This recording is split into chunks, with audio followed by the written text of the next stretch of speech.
Let's see the question. Although the written down value method is based upon a more realistic assumption, it suffers from in limitation. कोई इसके 3 limitation देखिए. अब depreciation का है ये. देखिए रिटन डाउन वैल्यू मेथड जो है वो अपना डेप्रीशिएशन का मेथड होता है. ठीक है, डेप्रीशिएशन का मतलब तो आपको समझ आ ही गया होगा. तो डेप्रीशिएशन का होता है ये, और इसमें हर साल जो डेप्रीशिएशन होता है वो डिक्रीज होता चला जाता है. क्या हो जाता है? डिक्रीज होता चला जाता है, क्योंकि ये जो डेप्रीशिएशन लगता है वो मशीन की रेजिडुअल वैल्यू पर लगता है. क्या? रेजिडुअल वैल्यू पर लगता है. अभी कैसे लगता है, क्या होता है, क्वेश्चन कैसे होता है, वो तो हम तब पढ़ेंगे जब हम डेप्रीशिएशन का चैप्टर पढ़ेंगे. फिलहाल तो आपको ये पता होना चाहिए कि WDV मेथड डेप्रीशिएशन का होता क्या है.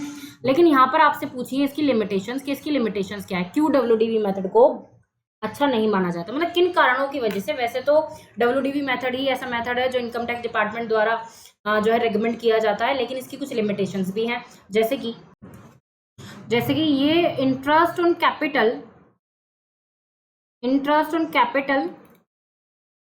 Invested in asset. अगर आपने किसी एसेट में कैपिटल इन्वेस्ट की है तो उस पर इंटरेस्ट ये प्रोवाइड नहीं करता है. ठीक है. दूसरा है आपका, इसमें आप रेट ऑफ डेप्रिसिएशन तभी निकाल सकते हो जब आपकी मशीनरी की या एसेट की, मैं एसेट लिखती हूँ, मशीनरी तो स्पेसिफिक हो जाएगा, एसेट की रेजिडुअल वैल्यू दी हो, यानी लास्ट की वैल्यू आपको दी हो. ठीक है.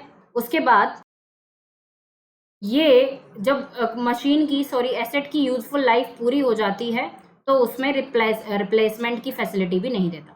ठीक है. यूजफुल लाइफ क्या हो जाती है? कंप्लीट हो जाती है, तो वहां पर हमें रिप्लेसमेंट करने को भी नहीं मिलता है. ठीक है. ओके. तो अभी मुझे लगता है ये टर्म आपको बहुत बड़े बड़े लगेंगे और आपको हो सकता है समझ भी ना आए, लेकिन बिल्कुल भी परेशान होने की जरूरत नहीं है. हमारे बुक में 11th की बुक में डेप्रिसिएशन के ऊपर बहुत बड़ा चैप्टर है, तब हम इसको बहुत अच्छे से करेंगे और बहुत अच्छे से आपको समझ में आएगा. तो फिलहाल आप ये जान लीजिए कि डेप्रिसिएशन क्या होता है. मशीनरी की जब वैल्यू घट जाती है तो उसको डेप्रिसिएशन कहते हैं, और उसके हम 2 मेथड पढ़ने वाले, एक होता है WDV मेथड और एक होता है स्ट्रेट लाइन मेथड. ठीक है. So I hope this is the proper explanation to this question.